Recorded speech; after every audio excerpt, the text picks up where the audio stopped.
Povo de Deus, sejam bem-vindos, sejam bem-vindas às aulas da quarentena, né? Esse vídeo vai ser sobre a disciplina de contratos, que é oferecida lá na UEG de Morrinhos, por mim, né? Eu lá para os alunos do quarto período. Eu vou gravar as nossas aulas considerando o material que a gente já tem, que já está disponibilizado na nossa plataforma Moodle.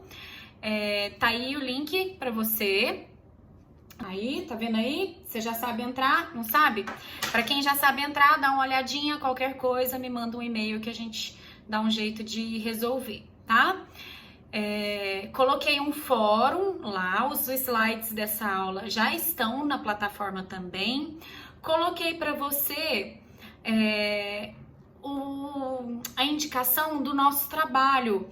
Não sei se vocês se lembram, na nossa primeira aula eu havia comentado com vocês que a avaliação do final do semestre vai ser dada por um processo simulado.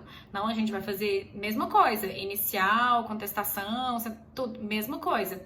E a gente já havia se programado para realizar todos esses atos na plataforma. Então, eu já distribuí todos os processos, cada grupo tem lá o nome dos grupos com os casos, e depois eu vou gravar um vídeo específico com as orientações a respeito do trabalho, tá bom? Então, não esquece de clicar, entra lá e vamos trabalhar, porque a gente tem muita coisa para fazer. Não esquece de lavar as mãos, não esquece de se cuidar, ligue para os seus avós, tá? Tô avisando porque eu liguei para minha avó depois de ela me mandar uma mensagem, porque tava pensando em ir lá na rodoviária para cancelar uma passagem. Então, assim, os idosos têm que ter juízo e a gente tem que ter mais juízo ainda de lembrar de avisar eles sobre as coisas que eles não podem fazer, de levar informação, enfim, a gente sabe que tem muito problema com fake news no WhatsApp e a gente tem que ter juízo para todo mundo, tá?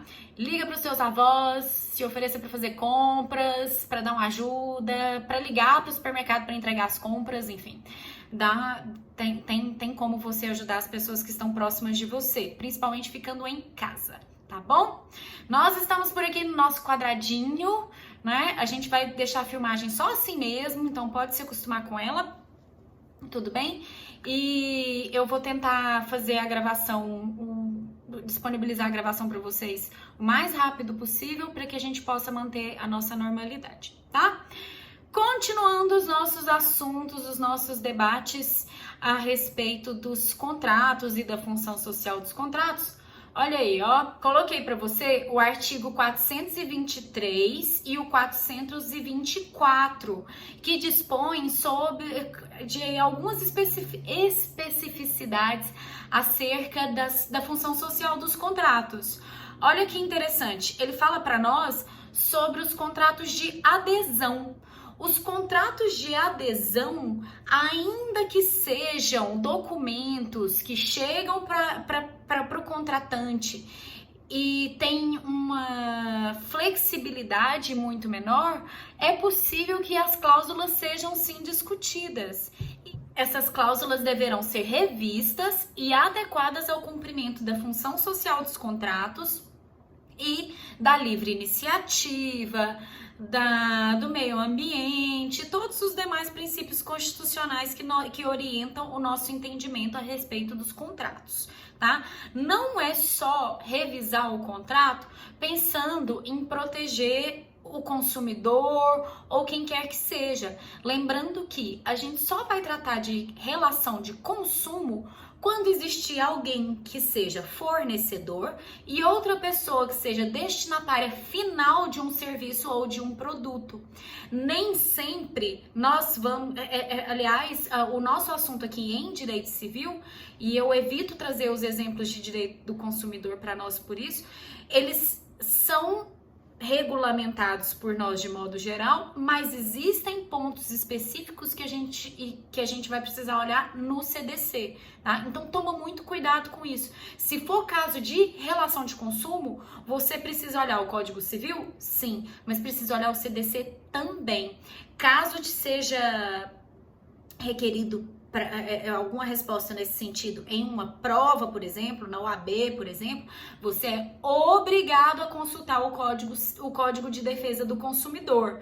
Tem que consultar e precisa citar, tá? Porque regra, ele contém disposições específicas e você se recorda lá da lei de introdução.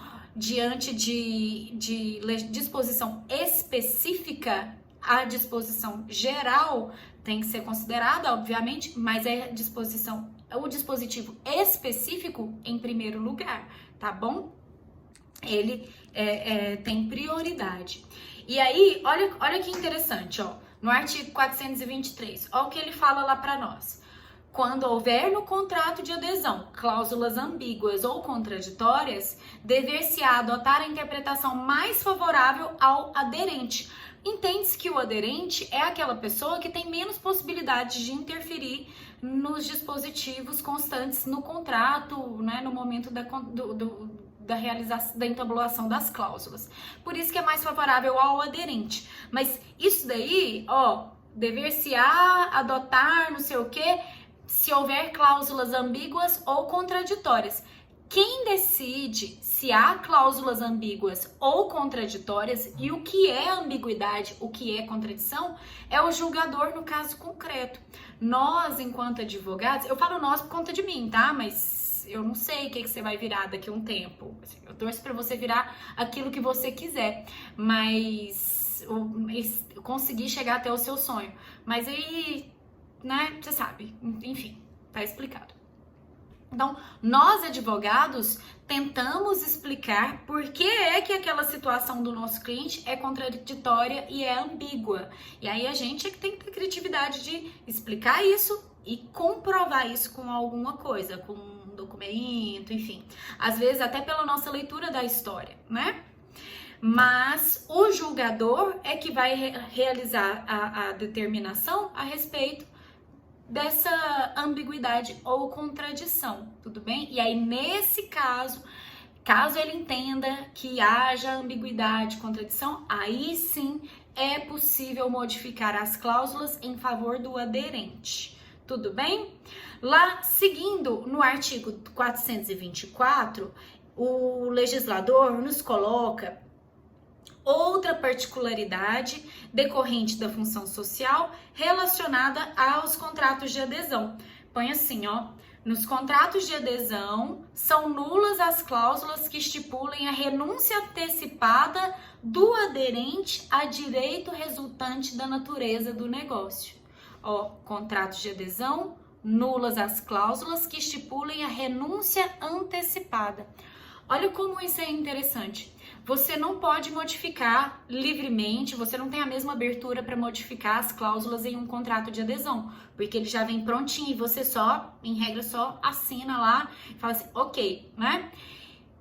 Pense você está assinando um contrato de adesão e aí tem escondido bem lá no meio uma cláusula que renuncia justamente àquilo que você está contratando. Então, eu compro um carro de alguém que não seja fornecedor, eu não sou destinatária final, tô comprando carro de um parente, de um conhecido, de um amigo meu, que nem mexe com isso, tá? Com habitualidade, enfim. Então, ele não é fornecedor, é um negócio feito entre particulares, e aí lá no contrato que ele faz pra mim, ele coloca assim, ó, olha, você vai comprar o carro, mas você renuncia ao direito de dirigir o carro das segundas aos domingos. Legal, né? Então, como é que eu vou assinar, como é que um contrato como esse pode ser considerado válido e mantido na ordem jurídica se ele tem uma pegadinha, ele quer ele quer me dar o tombo. Então, assim, e a gente não pode considerar a validade desse contrato, tanto é que o dispositivo fala que eventual encaminhamento nesse sentido é nulo. Nulo, é lindo isso, é muito lindo, tá? Prof, o que o povo do Stranger Things tá fazendo aí nessa figura? É porque ela tá protegendo os amigos, entendeu? Aí é o legislador protegendo as pessoas, é só pra isso. Assim, eu lembrei, paciência, tá? Acabei de assistir a última temporada que tava no ar agora, eu tô esperando a próxima e aí pus. Então, se você tá assistindo esse vídeo e nunca me viu, saiba já que as fotos nem sempre têm alguma coisa a ver com a aula. Na maioria das vezes não tem mesmo, tá aí só pra enfeitar, tá bom? Mas a jurisprudência que eu tenho agora pra você tem tudo a ver com a nossa aula. Olha só, dá uma olhadinha aí, ó. Agravo interno, blá blá blá, com a cláusula contratual obstativa, abusividade. É abusiva a cláusula contratual que veda a internação hospitalar como medida alternativa à internação que veda a internação domiciliar como medida alternativa à internação hospitalar, visto que, da natureza do negócio jurídico firmado, há situações em que tal procedimento é altamente necessário para a recuperação do paciente sem comprometer o equilíbrio financeiro do plano considerado coletivamente. Direito ao recebimento de indenização por danos morais, da injusta recusa e aflição psicológica e angústia do espírito do usuário e tal, já abalado, saúde debilitada. Olha só que interessante, o julgador aí nessa jurisprudência entendeu que o plano de saúde não pode negar a cobertura de internação domiciliar quando ele oferece a cobertura de internação hospitalar, porque essa é uma recomendação médica. Às vezes é mais perigoso a pessoa ficar no hospital do que ela ir para casa se recuperar. É um tratamento válido, portanto, a internação domiciliar, né? Gente, você tá em casa, você tá lá consumindo a sua energia, a sua água, a sua luz, né? Então, é possível, não tem nenhum problema nisso. Foi o entendimento adotado aí pelo STJ, tá bom? Olha só, mais uma de plano de saúde. Plano de saúde, negativa de cobertura para cirurgia em hospital credenciado, enfermidade coberta pelo plano. É abusiva, lá em azul, lá embaixo. A exclusão do custeio dos meios e materiais necessários ao melhor desempenho do tratamento clínico ou no procedimento cirúrgico relativos à doença coberta pelo contrato de plano de saúde, hipótese na qual o ressarcimento dos gastos realizados pelo beneficiário deve ser integral. O estabelecimento médico pelo qual optou a autora era conveniado à rede credenciada da requerida e dispunha de condições para a realização do procedimento médico em questão. Ora, a pessoa assina o serviço do plano de saúde e aí tem os hospitais credenciados, às vezes ela assina por conta daqueles hospitais e o plano de saúde vem e fala assim, não, você pode ir a esse hospital, mas você não pode fazer essa cirurgia nesse hospital. Essa cirurgia que é coberta pelo plano, essa doença que é coberta pelo plano, nesse hospital coberto pelo plano, não pode. Vê se faz sentido uma coisa dessas? Então, é sobre esse tipo de situação que o legislador se referia quando ele tratou lá do 423 e 424. Não é uma condição que vá impedir a liberdade econômica e a livre iniciativa. Assim não poderia ser, porque nós temos disposição específica na nossa Constituição, lá no artigo 170, que regula e apresenta os princípios pertinentes à livre iniciativa, à ordem econômica, protege a ordem econômica. É importante que as empresas estejam protegidas, que a livre iniciativa esteja protegida. Se ninguém quiser abrir empresa, ninguém vai trabalhar, ninguém tem plano de saúde, ninguém tem nada, tá? Então, o Código Civil trata dos exageros, e quem fala dos exageros são os magistrados, é o entendimento deles que consigna isso. Nós só contamos as histórias, os advogados só contam as histórias, tá bom? Mais um aí, ó, em demandas repetitivas, por isso que eu trouxe, julgado novinho para você, de 2019, sobre o Minha Casa Minha Vida. A pessoa comprou aí, ó, compra o imóvel no Minha Casa Minha Vida, tem atraso na entrega e vira um problemão. Atraso na entrega de imóvel é um dos problemas mais comuns que a gente vê nos nossos tribunais. Saiba você que, se você não comprou uma casa ainda, fique sabendo que É comum que nos contratos de compra de imóvel na planta haja um lapso de cerca de 6 meses para desconsiderar os eventuais atrasos. Então, tem o dia da entrega e tem mais 6 meses depois da entrega, que é o atraso previsto lá no contrato, tá? É normal. O povo põe, porque obra, gente, todo mundo que já passou por isso sabe, tudo pode acontecer, tá? Pode o cimento ficar mais caro, vem uma chuva numa hora que ninguém estava esperando, desaparece o material, sei lá o que pode acontecer. Então, pra gente evitar esse tipo de problema, existe essa praxe de agregar nos contratos o prazinho de 6 meses, tá bom? Olha o que ele fala aí pra nós. Programa Minha Casa Minha Vida, promessa de compra e venda de imóvel em construção, controvérsias envolvendo os efeitos do atraso na entrega do bem. As teses a serem firmadas. Olha que legal o jeito que ele colocou, ó, tá vendo? Coloca várias teses que foram discutidas na jurisprudência e aí você pode acompanhar no texto do inteiro teor do acórdão, caso você queira, você pode acompanhar. Depois baixa lá com o número do processo no site do STJ, você consegue baixar o inteiro teor e ver qual foi a discussão a respeito de cada uma dessas teses, tá bom? Na aquisição de unidades autônomas em construção, o contrato deverá estabelecer de forma clara, expressa e inteligível o prazo certo para a entrega do imóvel, o qual não poderá estar vinculado à concessão de financiamento ou a nenhum outro negócio jurídico, exceto o acréscimo do prazo de tolerância, que é aquele prazo de 6 meses que eu te falei.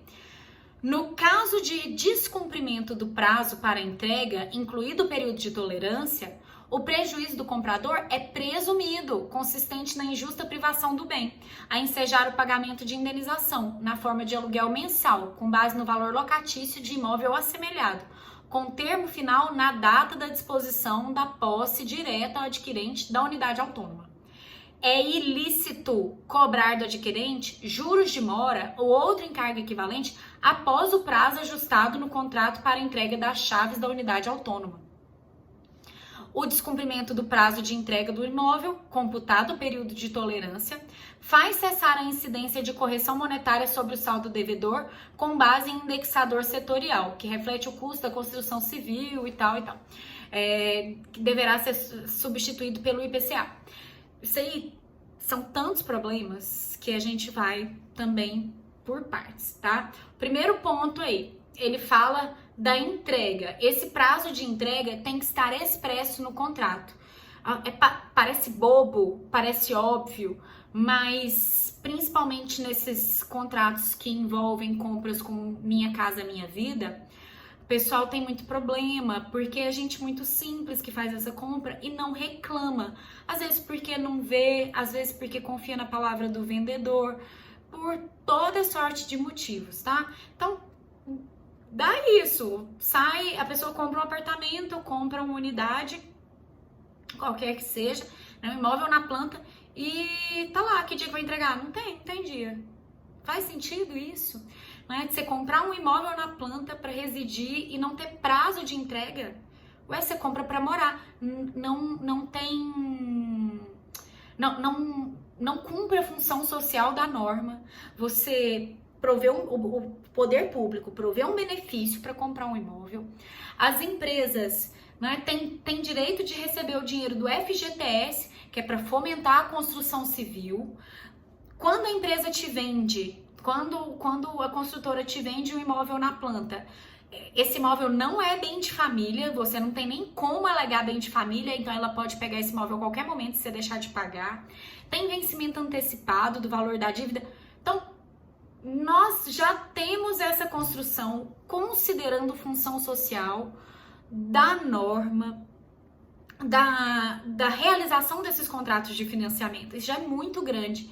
E aí a gente libera para as empresas entregarem o apartamento a casa quando ela quiser, assim, deu na telha, eu vou entregar hoje, não sei, tá, tô com preguiça, tá? E o prejuízo, ele é presumido. Não entregou depois do prazo de tolerância, significa que a pessoa tá tendo que morar em outro lugar. Então, presume-se o prejuízo, tá? Não tem que ficar comprovando esse prejuízo, só comprovar qual é o valor gasto num aluguel no imóvel semelhante, e aí a pessoa pleiteia isso e recebe. A terceira tese aí, ó, é sobre a cobrança de juros depois do prazo de entrega. Isso é muito comum. Passa o prazo de entrega, passa o prazo de tolerância e os contratos prevêem cobrança de juros pelo juros que o adquirente paga, e mesmo no caso da demora não ser culpa dele, ele paga os juros e paga a correção monetária, atualização do valor.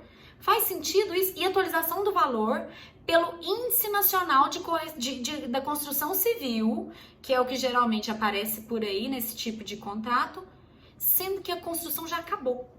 Esse INCC, ele é utilizado com o Índice Nacional da Construção Civil, ele é usado para você poder ter um parâmetro seguro enquanto a construção está acontecendo. E caso, por exemplo, o cimento subiu de preço, né? Alguma coisa interferiu no preço da construção. Então a gente faz essa correção porque agora a construção está mais cara e atualiza por ele. Mas depois que parou a obra, você vai usar o índice da construção para um trem que construiu já? Não faz o menor sentido. Então, por isso, tá? É o entendimento do STJ nesse sentido. Tanto quanto aos juros, aí no item 1.3, que você tá vendo aí, ó, em azul, lá embaixo, quanto para o caso de atualização monetária. Tudo bem? Esse aí, eu gosto sempre de lembrar você a importância das demandas repetitivas, principalmente nas provas que aparecem por aí. Se é demanda repetitiva no STJ, é novo, é interessante, é um problema do dia a dia que muita gente tem, todo mundo conhece alguém que tem um problema desse, ou que teve. Você acha que não vai cair nas provas por aí? Aterriza, bebê, aterriza. Então, isso vai ser importante. Nem se não for numa prova, é na sua vida mesmo. Vai aparecer alguém com esse problema para você resolver, tá bom? Seguindo aí, para fechar esse ponto a respeito da função social, nós temos os artigos 425 e 426, tá? O 425 trata da licitude às partes de estipular contratos atípicos, observadas as normas gerais fixadas nesse código. Os contratos típicos são aqueles que estão escritos no nosso código. O povo do direito não é muito criativo nesse ponto. Tudo que está escrito na legislação é típico. O que não está lá, mas o povo faz, é atípico. Então, um contrato que não está dentro daquelas previsões de compra e venda, locação, constituição de renda, depósito, mandato, doação, todos aqueles contratos que nós temos previstos lá no Código Civil. Se não for um desses, é atípico, é outro contrato, tá? E o povo vai pensar nisso. No direito agrário, a gente tem dois contratos típicos, né? Tem o arrendamento e parceria. Outros contratos que o povo faz, locação de fundo de pasto, locação de rancho para turismo, para festa, sei lá. Tudo isso contrato atípico, tá bom? Coisas que as pessoas inventam, mas não estão no texto. Pode fazer? Pode, segue seu coração. Desde que você siga os requisitos de existência, validade, boa-fé, função social, tá tudo certo, não tem problema, tá? Pode fazer o contrato aí do jeito que a imaginação, os costumes, tá? As normas sociais do lugar estabelecerem, não tem nenhum problema, tá bom? Aí, ó, prova o que o Gugu tá fazendo aí. O Gugu é o cara do momento para o direito de família e o direito civil em geral, tá? Coloquei o Gugu aí porque eu lembrei, mas no caso, pelo menos naquilo que foi divulgado aí pela TV e pela imprensa em geral, não vi nada disso, assim, de Pacta Corvina depois relacionado ao Gugu. É só pra você lembrar desse assunto, tá? Pra ficar aí guardado em algum lugar. Olha só, não pode ser objeto de contrato a herança de pessoa viva, que a gente chama de pacta corvina ou pacto sucessório. Contrato que versa sobre a herança de pessoa viva se chama pacta corvina. Prof, como assim?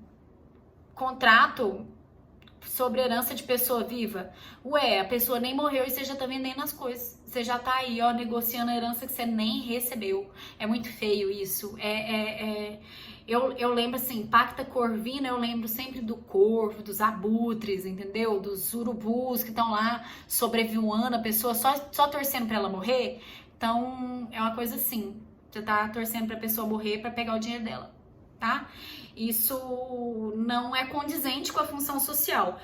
Te garanto que se a gente liberasse esse tipo de coisa, ia ter muita gente acelerando a passagem das outras pessoas para o outro lado do universo. Então, não pode, tá bom? Seguindo aí, ó, tem uma jurisprudência a respeito desse assunto que o pessoal tava discutindo. É pacta corvina? Não é pacta corvina? Tá? Então, é discussão sobre herança de pessoa viva, porque se for em nome da função social, a gente não pode fazer. Olha que interessante. O povo entrou com a ação cautelar inominada preparatória para ação de interdição. Nesse caso, depois você vai ler a jurisprudência também com calma, ou baixar o inteiro teor lá no site do TJ aqui de Goiás, que ele fala assim, tinha um senhor, uma senhora, uma pessoa que arrumou aí um novo relacionamento e a família queria interditar a pessoa para que ela não tivesse livre acesso e livre disposição dos seus bens, do seu patrimônio, tá? Nossa, prof, que maldade, só porque a pessoa tá namorando agora não pode? Não, é porque às vezes a pessoa... daí se a pessoa quiser gastar o dinheiro dela tudinho? Se a pessoa quiser gastar o dinheiro dela tudo, beleza, desde que ela não vire um peso para as outras pessoas. Então, um idoso, uma idosa que consome todo o seu patrimônio em razão da convivência nociva com alguém, que pode ser um namorado, uma namorada, mas também pode ser um amigo, pode ser uma instituição, pode ser alguma coisa aí qualquer, tá? A gente dá esse exemplo porque é o que tá aqui para nós na jurisprudência, mas pode ser qualquer coisa. Então, o idoso, a idosa, a pessoa em uma situação mais delicada está gastando todo o dinheiro, tudo. E aí a família fica preocupada, porque se o dinheiro acabar, alguém vai ter que tirar dinheiro de algum lugar para sustentar essa pessoa eventualmente, né, diante de alguma necessidade, nem que seja pagando um plano de saúde, com comida, remédio e tudo mais. Então, qual foi a decisão do tribunal aí? Falou, olha, tudo não pode, mas a parte disponível, ou seja, os 50% disponível, esse pode gastar numa boa, o resto vai ficar reservado para os dias de necessidade, se for isso mesmo, e tá tudo certo. Olha aí o que ele põe, ó. O objetivo da demanda é resguardar, acautelar o patrimônio do agravante, mormente por existir receio de extravio ou dissipação, no entender da autora agravada, com gastos supérfluos destinados à sua atual namorada, com vistas ao ajuizamento de ação de interdição, não caracterizando discussão de herança de pessoa viva, pacta corvina. Para evitar a eventual ocorrência de dilapidação dos bens que compõem o patrimônio do agravante, mister declarar a indisponibilidade somente da parte relativa à legítima, aquela parte que é destinada à herança dos herdeiros legítimos, né? Dos herdeiros necessários, que pertence aos herdeiros necessários, cabendo ao autor do patrimônio o direito de usufruir da parte disponível da forma como melhor lhe aprouver, tá? E aí ele coloca assim, fala, olha, não tem problema, a pessoa tá entrando na justiça, não é para gastar o dinheiro da outra pessoa, não é para limitar o uso do patrimônio, é para resguardar o aparente a pessoa que está dilapidando o patrimônio. E aí tem que provar, né, que a pessoa tem que ser interditada mesmo. Vai ter ação de interdição, essa aqui é só a cautelar, né? Vai ter ação de interdição, nesse caso aqui, teria ação de interdição. E aí lá o julgador, o juízo, a julgadora vai analisar para ver se tem que interditar o ser humaninho mesmo ou se tá tudo certo, tá? Esse é o caso. Seguindo com a nossa vida aí, ó, o Nelson Rosenwald e o Cristiano Chaves têm um entendimento, tem um resuminho bem fácil a respeito da proposta, da aceitação e da formação dos contratos.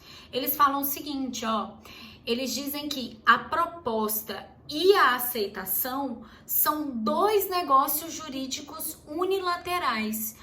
Na proposta, alguém exterioriza uma vontade de contratar e quando a outra pessoa exterioriza também, manifesta a sua vontade de aceitar aquela proposta, é que nós temos o consentimento. A partir do momento em que há o consentimento, forma-se um contrato. Né? Então, o contrato está formado aí quando há a proposta aceita e o recíproco consentimento entre as duas partes. Tudo bem? E esse evento, proposta, consentimento, né, e tudo mais, ele é dividido em algumas etapas. A gente tem as etapas da formação dos contratos. A gente tem o antes, o durante e o depois, né? Então, a gente tem a fase pré-contratual, contratual e a pós-contratual. Problemas? Nada de misterioso, né?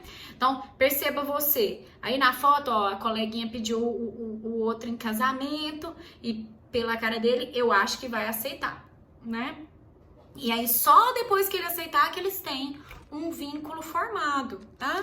Quando ela tá lá pensando lá dentro da cabeça dela, nossa, será que eu caso? Será que eu compro uma bicicleta? Ó, vou até passar o próximo slide aqui pra você, olha. Aí, ó, tá vendo? Será que eu caso? Será que eu compro uma bicicleta? O que será que eu faço? Eu não sei. Então, nessa fase do caso ou compro uma bicicleta, não tem proposta, tá? Ainda que ela fala pra ele, eu não sei se eu caso, se eu compro uma bicicleta, não tem proposta, ela não chamou ele pra casar, ninguém tá falando nada. Então, se a pessoa tá imaginando isso, ela tá imaginando da cabeça dela.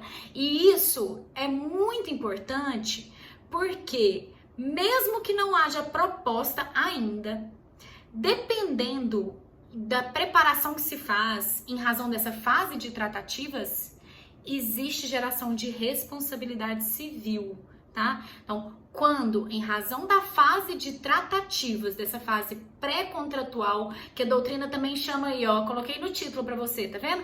Fase pré-contratual ou tratativas ou fase de pontuação ou negociações preliminares. Quando, em razão desse momento de negociações preliminares, há gastos que tendentes a permitir a realização do contrato, da proposta de aceitação, aí sim, se essa expectativa justa for frustrada, tá? E dependendo do esforço financeiro que se faz, aí pode haver reparação civil em decorrência disso, sim, tá bom? Então, coloquei aí pra você, ó, tá vendo? Tratativas, fiz um resuminho aí, depois você vai entrar lá no Moodle e vai dar uma olhadinha, tá? Pra saber o que é mais ou menos.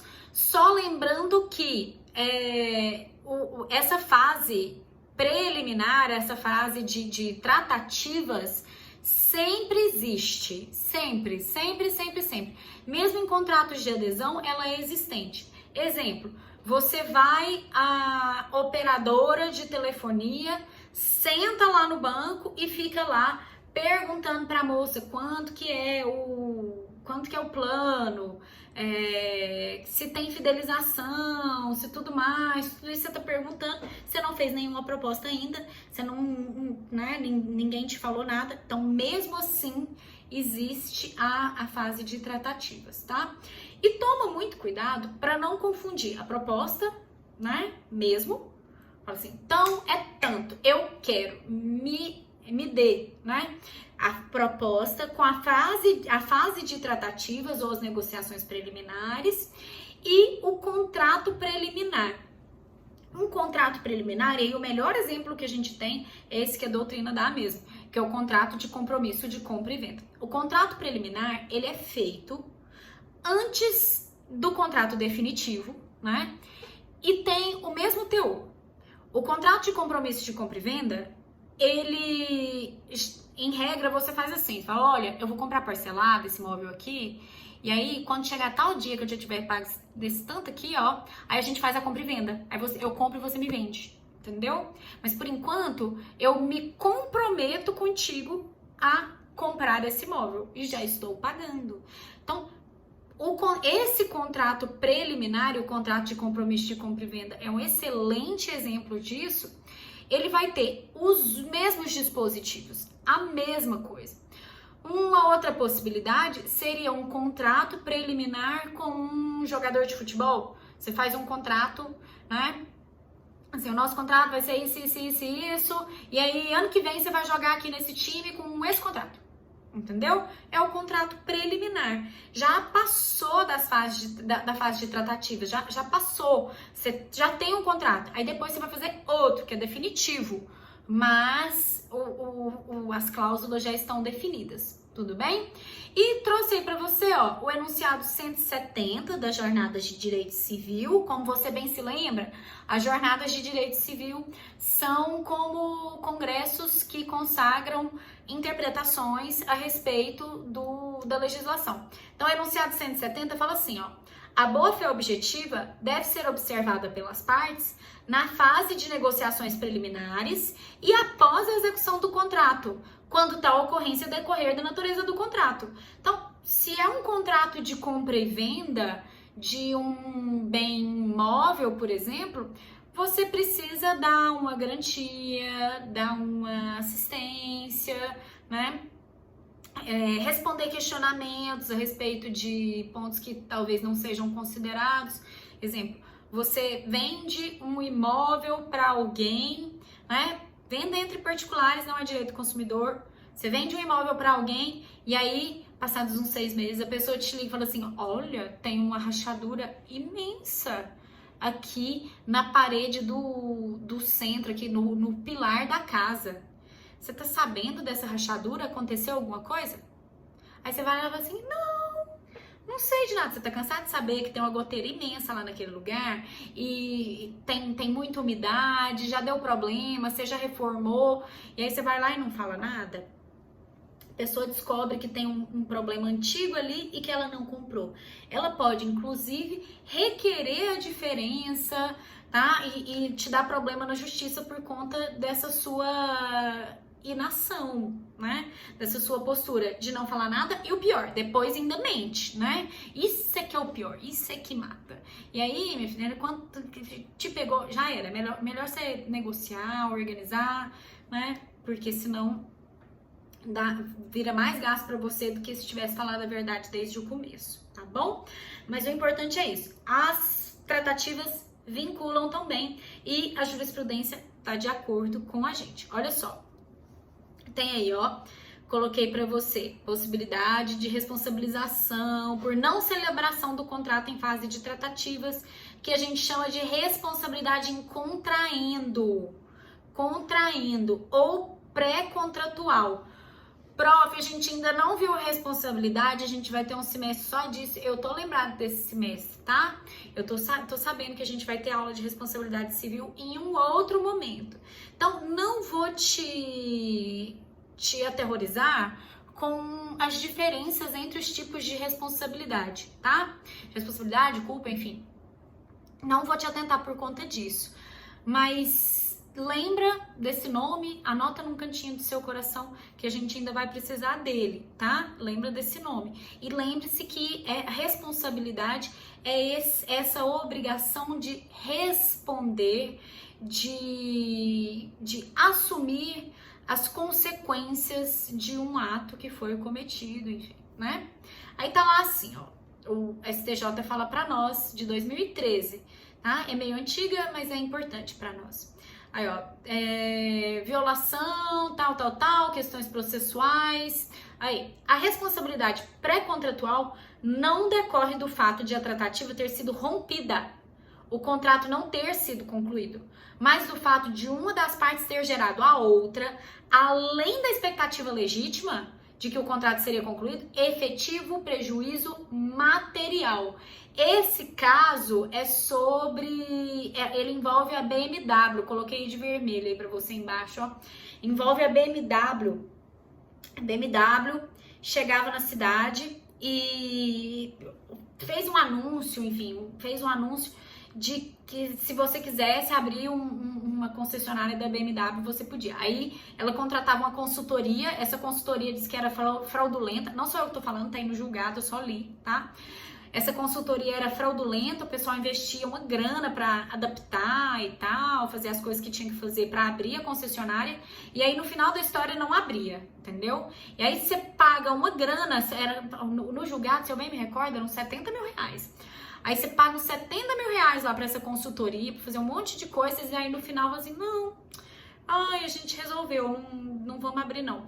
No caso aí, nesse caso em específico, teve visita no lugar, teve um monte de coisa, sabe? Vários atos da fase de tratativas que geraram essa expectativa legítima, mas, mais importante ainda do que a expectativa, geraram gastos. Então, essa responsabilidade envolve o dinheiro que alguém gastou em razão das tratativas. Tem um outro caso muito famoso, coloquei escrito aí no slide para eu lembrar, que é o caso dos agricultores que produziam tomate que eram comprados pela Sica. Você lembra da Sica, que é o do elefante, daquele copo de extrato de tomate que todo mundo tem? Então, antes chamava Sica, agora acho que é Arisco, né? Não lembro, mas enfim. A empresa comprava a produção dos produtores de tomate todo santo ano. Então, todo ano tá lá. O povo produz tomate, compra tomate. Todo ano, mesma coisa. Aí chega um ano, de repente, eles não compram mais. Assim, não, esse ano a gente resolveu não querer. A expectativa de realização dessa compra e há gastos feitos em razão dessa expectativa justa, tá? Dessa expectativa muito grande de concretização do negócio.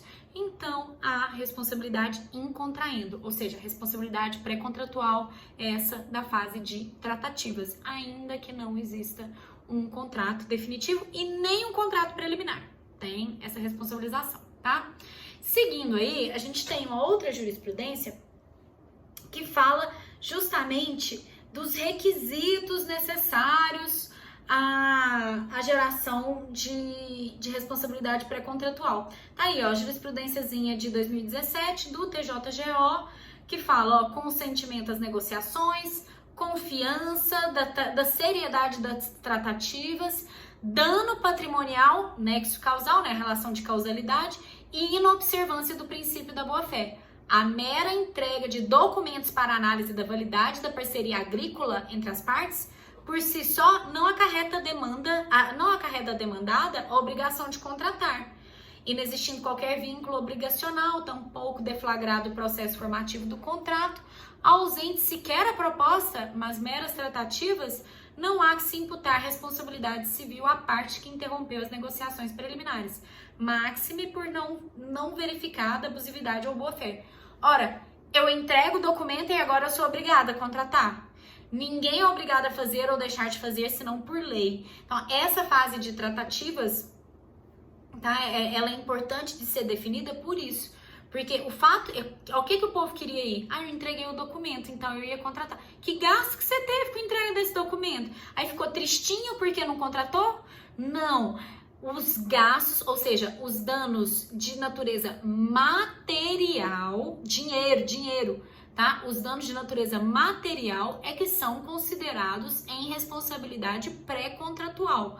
Danos morais, não. Danos morais não dá não, tá? Olha aí, seguindo, ó, mais um caso para você. Esse casinho é do TJGO também, tá? com pré-contrato de locação de área para realização de feira de produtos indianos. Teoria da perda de uma chance, é o que foi alegado lá e é o que está sendo discutido nesse caso. Não há dúvidas que as partes negociaram a contratação de um espaço para a realização da feira de produtos indianos, inclusive com a apresentação de propostas com vistas à concretização do negócio, o que revela a fase pré-contratual, na qual os negociantes, por certo, criaram expectativas para a formação de um eventual contrato. As negociações não impõem às partes o dever de contratar. As tratativas iniciais já se sujeitam aos efeitos do princípio da boa-fé. A quebra abusiva das negociações pode acarretar a configuração da responsabilidade civil, sendo necessário aferir. As negociações preliminares, de fato, resultaram em prejuízo ao apelante. Não é qualquer prejuízo, prejuízo material. Aí, ó, inexistindo a comprovação que a parte autora teve gastos para o cumprimento do objeto do pré-contrato, por não ter sido feito prova de fato constitutivo, não há que se falar em reparação do dano material. A perda de uma chance é aplicada nas situações em que a oportunidade, apontada como perdida, seja plausível, concreta, real, não meramente eventual ou hipotética. Essa teoria da perda de uma chance não pode ser lida em qualquer situação. Então, assim, você deixa de fazer uma coisa em razão de uma expectativa gerada e isso te gera um dano pelo fato de você não participar. Por exemplo, você deixa de comparecer a uma prova de concurso porque alguém te obriga a fazer algo ou alguém te impede a fazer algo, impede de viajar e não te dá o aviso a tempo de você tomar outras providências, mesmo sabendo que havia tempo para isso, tá? Isso já foi até matéria de prova da OAB, esse mesmo exemplo que eu tô dando agora, tá? Você, para discutir com algum sucesso, alguma possibilidade de ganho, responsabilidade pré-contratual, você precisa provar o dano de natureza patrimonial, material, tá? E tem que ser comprovado, assim. Não basta só falar que você ficou tristinho porque não conseguiu contratar. É porque nesse tempo eu podia ter alugado para outra pessoa o espaço e não aluguei. Paciência, né? Paciência. Porque se tivesse aparecido outra pessoa para alocar também com valor maior, teria locado. Então, é um caso, assim, bem tranquilo de a gente tratar, tá bom? Outro ponto que a gente precisa considerar a respeito desse assunto é a respeito do quantum indenizatório, do valor da indenização. Então, o STJ já decidiu que o valor da indenização, o valor do dano discutido, não pode ser equivalente ao valor do proveito financeiro que se teria caso o negócio tivesse sido concretizado. Então a pessoa fala assim, olha, não, eu ia ganhar tanto de dinheiro com esse negócio, então esse é o valor do meu dano. Não, a frustração do negócio, né, o fato de não ter feito o negócio vai ser considerado levando-se em conta o valor efetivamente empreendido para que o negócio se materializasse. Não o que você ganharia caso tivesse fechado o negócio, entendeu? Então, se você ia ganhar 10 mil, aí para ganhar esses 10 mil você gastou 5 mil? Não muito, né? Para ganhar esses 10 mil você gastou 2 mil? Então são esses 2 mil. Tá? Não, eu tive que fazer umas adaptações aqui, e aí como o negócio já tava muito adiantado, eu peguei e gastei esses 2 mil pra fechar o negócio. Aí você pode cobrar esses 2 mil, não pode cobrar os 10 inteiro, tá? Tem gente que vai querer cobrar os 10 mais os 2. Não, aterriza, velho. Ó lá, o STJ falou pra nós. Em caso de responsabilidade civil pré-contratual, o proponente não pode pretender a título de reparação indenização equivalente à vantagem que teria obtido com o próprio negócio jurídico que nunca se concretizou. Interesses positivos. Verificada a antijuridicidade no rompimento das tratativas negociais, a responsabilidade civil pré-contratual que se estabelece cobre apenas as despesas realizadas para a finalização do negócio jurídico frustrado ou em razão dessa mesma operação. Tudo bem aí? Mais um caso interessante para nós é esse julgado do STJ, que é um pouquinho extenso, mas é bom que você efetue a leitura com cuidado. Eu vou ver só alguns pontos aqui com você, porque ele nos ajuda a diferenciar os tipos de responsabilidade, tá? Responsabilidade contratual, responsabilidade pré-contratual e a responsabilidade pela perda da confiança. Vamos ver? Olha lá, ó. Tá assim, aí ó, tradicionalmente, tá? Eu coloquei em negrito logo depois da parte inicial da emenda, ponto 1, ó. Tradicionalmente, a responsabilidade civil divide-se em responsabilidade civil estrito sensu, ou delitual ou aquiliana, que é a mesma coisa, e a responsabilidade contratual, negocial, obrigacional, segundo a origem do dever descumprido, se for um contrato ou se for um delito. Critério que, apesar de conferir segurança jurídica, mereceu aperfeiçoamentos à luz da sistemática do atual Código. Seguindo essa tendência natural da doutrina e da jurisprudência, vem se valendo de um terceiro fundamento de responsabilidade, que não se vincula à prestação delineada pelas partes, ou seja, ao contrato, nem mesmo se vincula a indivíduos aleatoriamente ligados pela violação de um dever genérico, ou seja, pelo ato ilícito, qual seja a responsabilidade pela confiança.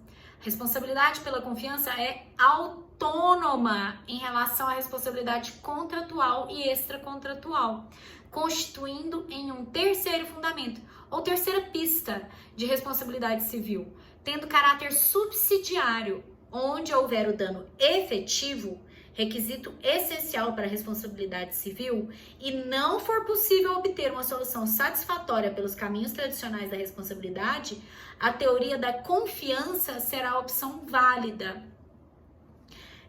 A teoria da confiança ingressa no vácuo existente entre as responsabilidades. E seu reconhecimento se fundamenta principalmente no fato de que o sujeito que dá origem à confiança de outrem e após frustra deve responder em certas circunstâncias pelos danos causados dessa frustração. Em certas circunstâncias, certas não são todas, depende, tem que ver como é que foi a quebra dessa confiança. Responsabilidade pela confiança não está nem na responsabilidade contratual, originada desse negócio jurídico feito com proposta e aceitação entre as partes, nem está também no fato de acontecer um ato ilícito, algo que une as pessoas aleatoriamente. Alguém quebra uma janela, é um ato ilícito, tá? Um delito. Então, nesse caso, as pessoas estão unidas e há geração de responsabilidade civil. Então, a confiança é outra história, tá bom? Outra história. E a responsabilidade em contraendo é uma quarta história, é outro caso também, tudo bem? Que a responsabilidade em contraendo decorre da fase de tratativas. Amém? Olha aí, ó. Seguindo, ele vai continuar falando, é grande o texto. Aí, ó. Na responsabilidade pré-contratual, em vermelho lá, ó. Na responsabilidade pré-contratual, a formalização de um contrato ser o escopo perseguido por uma das partes, enquanto na responsabilidade pela confiança, o contrato em sentido estrito não será, ao menos necessariamente, o objeto almejado. A IBM portou-se desde o início das tratativas como negociante, com a apresentação do projeto, e enquanto titular deste, passando a radial as especificações técnicas do produto a ser fabricado. Dever de proteger o vínculo que se forma pela repetição dos atos que tenham teor jurídico e pelo simples e aqui tantas vezes repetido motivo, protege-se a confiança depositada por uma das partes na conduta de seu parceiro negocial. Mostrou-se fato incontroverso que os investimentos realizados pela recorrente para a produção das peças que serviriam ao computador de bordo da titularidade da recorrida foram realizados nos termos das relações que se verificaram no início das tratativas entre essas empresas, fatos a respeito dos quais concordam os julgadores de origem. A própria recorrida estipulou quais modelos de conectores deveriam ser produzidos. pela recorrente e em quantidade, vindo após certo tempo, repentina e de maneira surpreendente, alterar as especificações técnicas daquelas peças, tornando-as inúteis. Olha só, nesse caso, trata-se de responsabilidade pela confiança, porque a IBM que ia adquirir essas peças mandou lá, falou assim, eu quero assim, tá? Tô fazendo negócio desse jeito, quero desse jeito aqui. Aí depois que produziu, que tava tudo certo, a empresa virou e falou assim, não, resolvi, sabe? Não quero mais as peças desse jeito, quero outra. Então você paga outra, né? No mínimo, paga outra, uma nova especificação. Não, já paguei, não quero pagar de novo. E aí, tá aí o problema. Chegou, ó, tá vendo? Chegou até no STJ. Olha só. Foi decidido agora, em 2017, né? Esses dias, assim. Mas, enfim. Acho que dá pra gente ter uma noção, tá? Dá pra gente acompanhar. E fique esperta aí com esses casos, porque todos eles são muito relevantes para nós. São casos que ajudam a gente a compreender a disciplina, tá bom? Nosso último assunto desse vídeo é a proposta ou solicitação, tá? A proposta que é essa exteriorização da vontade de realizar um contrato. Então, você encontra esse nosso último assunto lá no 427 do Código Civil.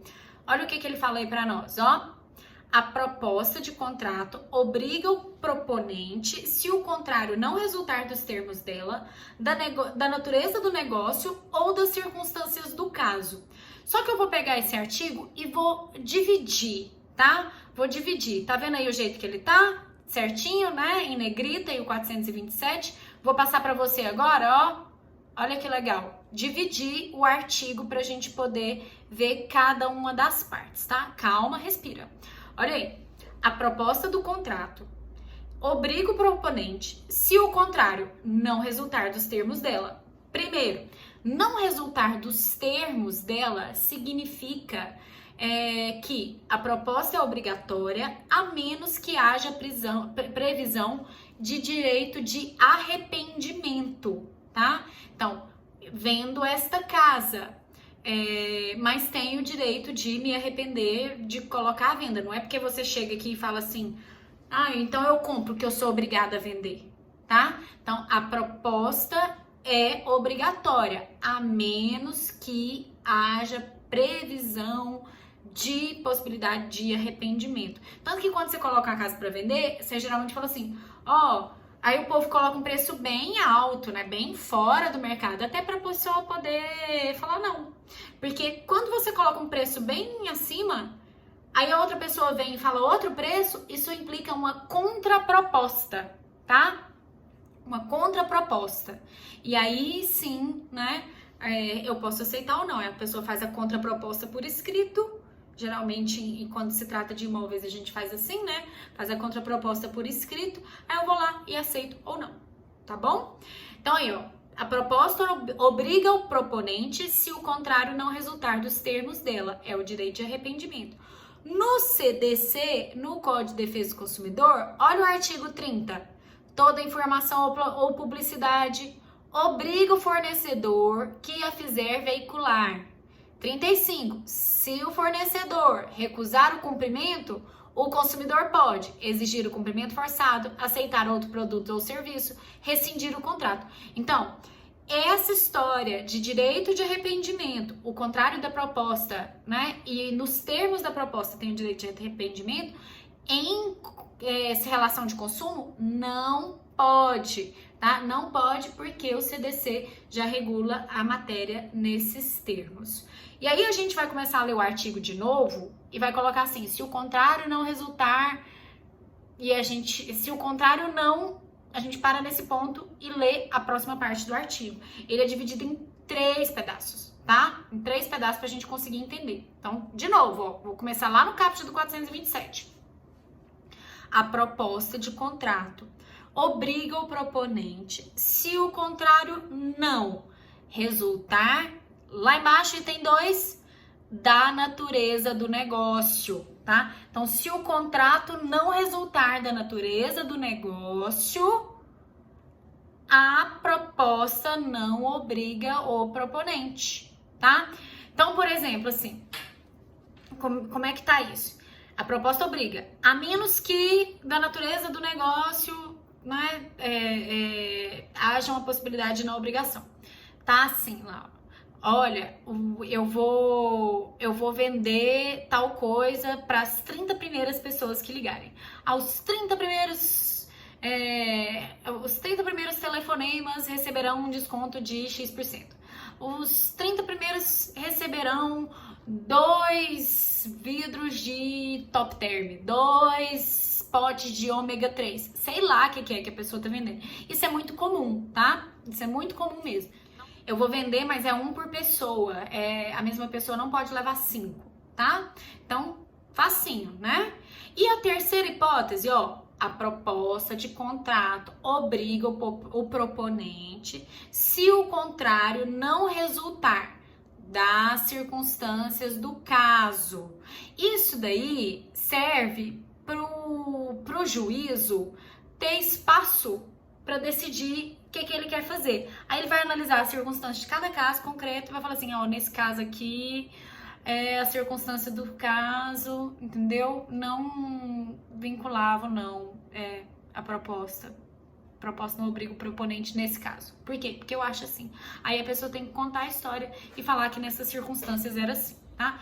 Não pensei em nenhum exemplo assim pra te dar, tá?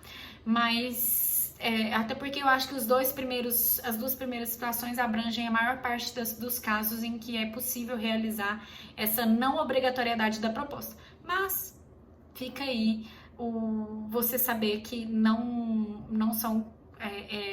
é uma lista fechada, tá? Seguindo, a gente tem o artigo 428, que versa sobre a validade da proposta, tá? Olha aí, ó. Deixa de ser obrigatória a proposta. Primeiro, se foi feita sem prazo, a pessoa presente não foi imediatamente aceita. Considera-se também a pessoa que contrata por telefone ou por meio de comunicação semelhante, como pessoa presente, tá? Isso aí são os contratos ditos epistolares. Epistolares vem de epístola, carta, tá? Manda uma cartinha fazendo uma proposta para a pessoa. Hoje, no mundo do WhatsApp, da internet, do e-mail, tá? É muito difícil a gente imaginar uma situação em que as pessoas não estejam presentes. Mesmo no caso de e-mail, dependendo da velocidade em que você tenha respostas desses e-mails, dá para considerar o contrato entre pessoas presentes também, né? Tem gente que você manda um e-mail, é igual você mandar um WhatsApp, né? Você manda um e-mail, 2 segundos, a pessoa já tá respondendo, ela tá o e-mail o dia inteiro ligado lá no celular dela. Mas tem gente também que você manda uma mensagem no message do Facebook, por exemplo, é o meu caso, e a pessoa não olha, e aí ela gasta a vida para responder, tá? Aí sim, você vai ter que analisar a circunstância de cada caso, discutir cada hipótese. No WhatsApp, a gente tem, inclusive, o horário em que a pessoa efetua a leitura e que ela abre o documento, né? Tem o horário em que você manda, tem o horário em que você lê, tem aqueles vezinhos coloridos. Então, é difícil você entender um contrato no WhatsApp, e a gente sabe que ele tem validade jurídica, né? É difícil você entender como um contrato entre ausentes, mas é possível? Vai que a pessoa vai pra roça e não tem telefone.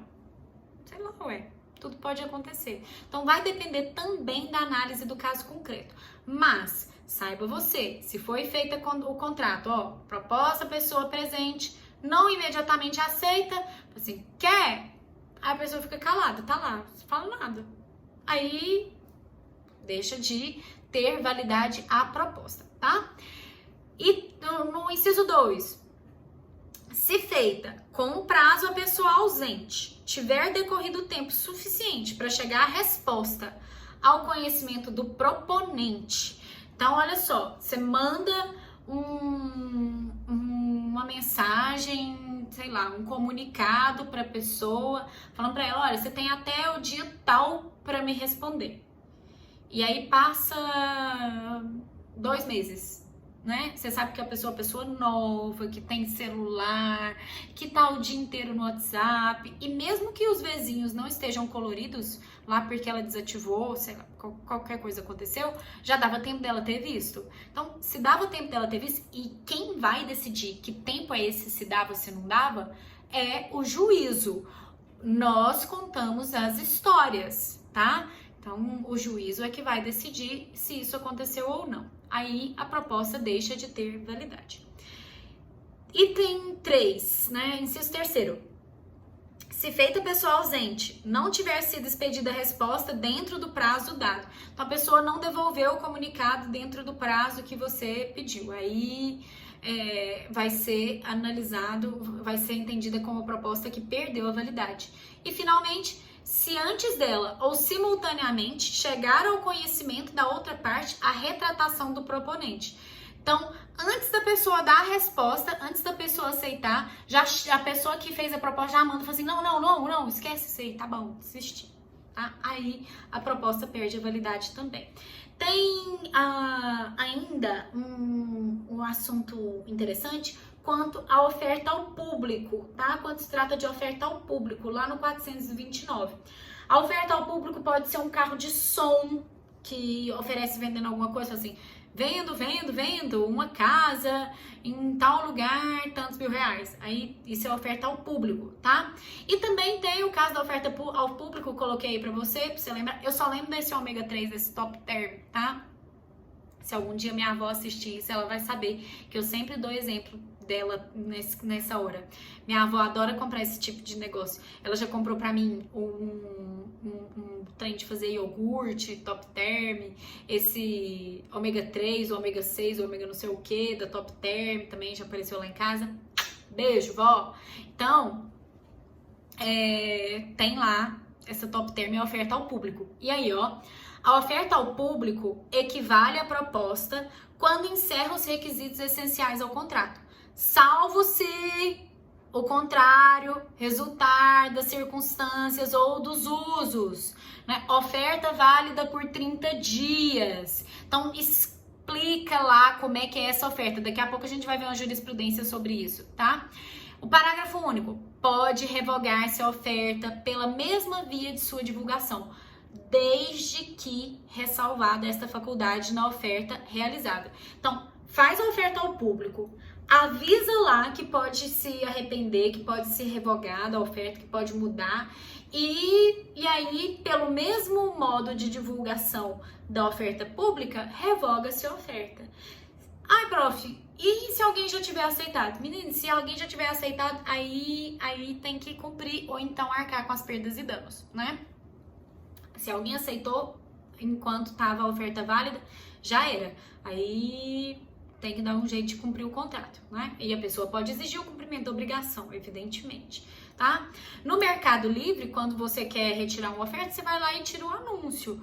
Mas se coloca na oferta ao público que é feita no Mercado Livre um item a respeito, né, do contrário, olha, eu tenho... E lá no Mercado Livre a gente tem muito isso, né? Você tá vendendo alguma coisa, você não faz isso com habitualidade, então você não é fornecedor. Eu tô vendendo uma bolsa usada lá no Mercado Livre.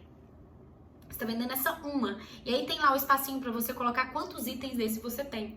Tá vendo? É o contrário que resulta da oferta pública. Entendeu? Então, uma hora pensa sobre isso, depois você vai lembrar de mim. Olha aí, ó, que legal. Previdência privada, ação que discute práticas de oferta ao público e propaganda enganosa por fundos de pensão e de indevida migração compulsória de participantes do plano de benefícios da RG Replan para o REB. A oferta ao público, entendida como divulgação de produto ou serviço a uma coletividade usando um meio de comunicação de massa, equivale à proposta, caso apresente os requisitos essenciais do contrato, possuindo, portanto, o efeito de vincular o ofertante a partir da difusão de informação ao público-alvo. Efeito vinculativo da proposta ao público constitui instrumento de estímulo à atuação responsável ética, não apenas das empresas, mas das entidades de previdência privada também. Caso perca a eficácia obrigatória, pode transmudar-se em propaganda enganosa ou abusiva. Na hipótese dos autos, as declarações da FUNCEF feitas em seu site caracterizaram verdadeira oferta ao público, integrando, pois, o contrato de previdência complementar. A informação divulgada meses após de que todos os pedidos de desistência da migração seriam sumariamente indeferidos acabou por não observar as expectativas geradas do público, que confiou na mensagem outrora vinculada, incitando no lugar o erro e o engano. Revogação da proposta, veiculada no mesmo meio de comunicação, opera efeitos somente ex nunc, não alcançando a situação daqueles que em tempo já a aceitaram. Então, os efeitos da revogação são a partir de agora, ex nunc, é da agora para frente, o que passou, não voltará, né? Então, o pessoal fez uma proposta de plano de previdência, mudou essa proposta, assim, do nada, falou assim, não, a gente resolveu indeferir tudo, não tem mais. E aí, só colocou lá no site achando que ia resolver, não resolveu, tanto que você está vendo aí, né, a ação, já o julgado de 2016, o STJ determinou que era para manter a proposta na oferta que foi feita ao público, né? Mais uma aí, a última, juro, é a última, tá lá, ó. Direito do consumidor, internet banda larga, velocidade, publicidade enganosa por omissão, ausência de informações essenciais. Esse é o velho caso, né? Oferece 1 milhão de megas, 1 milhão de gigas lá, sei lá, de velocidade, e quando você vai ver na prática mesmo, não tem aqueles gigas todos. A velocidade que contratada é uma e a velocidade que você recebe é outra, tá? Aí ele tá falando, realmente, ó, velocidade informada não é equivalente à garantida, princípio da transparência, ocorrência de publicidade enganosa, fala que tem os mesmos efeitos de uma oferta ao público, só que, embora a publicidade, lá embaixo, o último parágrafo, item 13 lá, ó, embora a publicidade tenha omitido informação sobre o conteúdo do serviço que oferta no mercado, qual seja os requisitos mínimos de velocidade que efetivamente devem ser garantidos, não gera ao consumidor médio expectativa legítima de que a velocidade será sempre aquela denominada de velocidade nominal máxima, pois há advertência de que a velocidade está sujeita a variações. Como na oferta, eles colocaram assim, ó, tá sujeita a variações. Sujeito a variações, você pode entender muitas coisas, mas dá pra você entender que não vai chegar aquilo tudo sempre. Então, nesse caso aí foi a Claro, tá? Foi a Claro. Nesse caso, o STJ entendeu que, apesar de ser publicidade enganosa, dava pra entender que não ia chegar sempre a quantidade máxima na casa das pessoas. Tudo bem? A gente vai voltar no próximo vídeo com a aceitação. Então, se você quiser ler, tá? Antes, para dar uma pensada aí e sedimentar no seu coração, leia. Assista, por gentileza, o vídeo que trata sobre o nosso trabalho, o vídeo com as instruções do nosso trabalho, da nossa avaliação.